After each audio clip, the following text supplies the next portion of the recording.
I mean, you know who my biggest troll is, or was? Who? Come on, Houdini, nigga. Who? The fuck? Algebra You Gotti? too big to be an owl.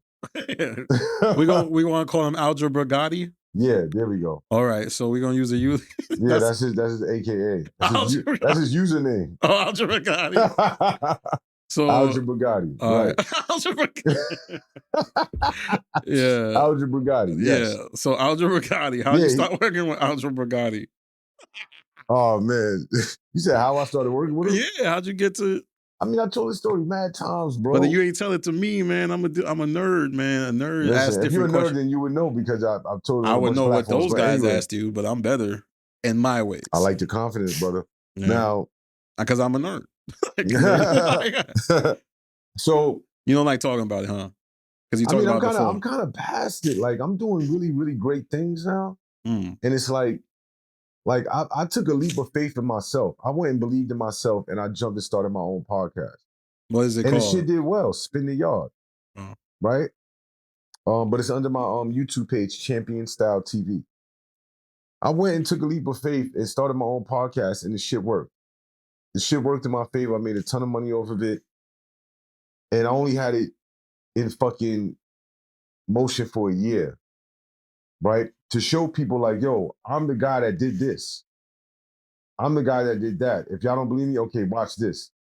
And I started my own podcast and I had guests that never went to Algebra Gotti show, right? So,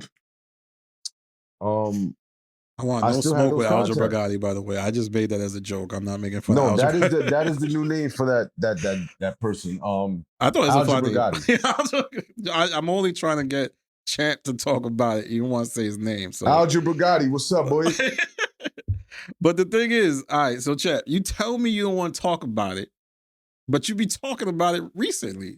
Recently when? I haven't talked about it in a few months. 10 days I just saw a video ago. 10 days? Yeah. Nah, recently. That's you bugging. All right, let me see. I haven't no, it's been longer than that, bro. If it's like 2 weeks, I'm gonna be tight because like now you just. I'm telling you, you're bro. doing that. All right, 1 month ago. That's a long time ago. A few weeks ago. A few weeks ago. And but why did you stop your pod? What happened? Like what if it? Because I started. What I did was I shifted because I'm just keeping it all the way real. And any podcaster can tell you this: you get tired of chasing guests. Not if you love the game. No. If you know there's another way and it works, then you do that. But getting guests and having your show dependent on guests will subsequently lead to your demise. People fuck with you or watch your channel or whatever because it's you first. So when you have guests and everything, that's cool. Once in a while have guests, but do your reaction videos. Talk your shit. Give your opinion on something. And you build an audience with that and people follow you because of you. And then you can sprinkle a guest in. But I noticed that when I was on Algebra Gotti show. Algebra Gotti was dependent upon guests. Because when we would do content when it was just us inside of the shop and talking, it didn't do numbers like when we had a guest. Because people were used to seeing us interviewing people. Yeah. But you know what's funny with S.O. Heineken and them, I felt like there was a pocket where they was good without guests. And I was like, damn, they almost had it. Like they almost like was at the finish line. But they got Clue, bro. Shout out to Heineken and S.O. Those are my guys. I fucks with them. Like, always been a supporter of me. I support them. But they have Clue. And S.O. knows a lot of people as well. And Heineken, because of their backgrounds, they know a shitload of people. So they've been very, very, very consistent with having guests on the show. Very consistent because they're in the loop. They're outside. Yeah. They have that problem too. When they talk by themselves, the views don't go necessarily where they should. That's why you see their content is based around guests. Which I'm not saying it's a bad thing. It's a good thing because they get good fucking guests. They get guests that Algebra Gotti wish he could have on his show. And they usually get Algebra Gotti usually gets the leftovers. No disrespect. I'm gonna interject because I'm gonna call him Math because I only said that as a joke. I'm not gonna just call him out his No, name. it's Algebra Gotti. Yeah, I You gotta heard give AG. Math. What up, boy? I gotta give Math his props. Sorry.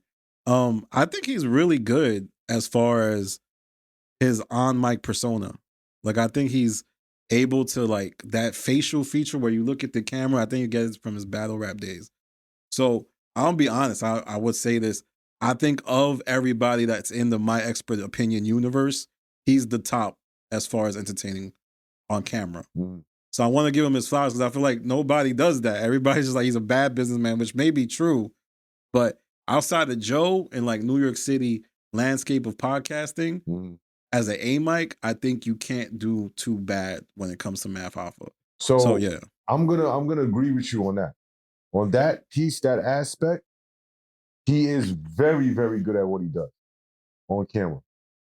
Very, very good. I learned a lot from that motherfucker. But in other shit, no. all right. So you took a step out. You just we took a break. You said I lined you up. How did I line you up? This guy's funny. This guy's crazy. Come on, You man. line me up, my brother. Like, you say you're a nerd, right? Yeah. See, I got the best of both worlds. I got the book knowledge and I got the street knowledge. Cool. So I know what you're doing. What am I doing? So because you're a nerd, you're lining it up where it's like, yo, you know what? I need to come to a point of this interview where I say something that negates what he's doing. The climax. The climax, yes. Pause. I know what you're doing. I'm not slow. So that came when, I got to give this guy his flowers because his online presence is this, that, and the third. To see the type of reaction you would get out of me. And instead of saying, you know what, going crazy, I just say, you know what, I agree with you. Okay. So I'm telling you, from the street side, I see it's a lineup. You heard? You think that I see it. That wasn't a strategy. I thought You're a nerd. It was a strategy. All you gotta do is think and strategize. No, here's what it was. We was calling him Algebra Gotti, and I thought, okay, now it looks like we're insulting the man. So I was like, let me big Math up because I think Math is actually very talented. Of course, he's not perfect. I mean, that has shown that. But yeah, so man, you don't want to talk about your time on the show, man? Come on, man. I didn't say I don't want to talk about my time on the show. I never said that. You said you kind of giving me like the heebie-jeebies about your time on the show. Heebie-jeebies. I mean, I could walk out of here too. You could.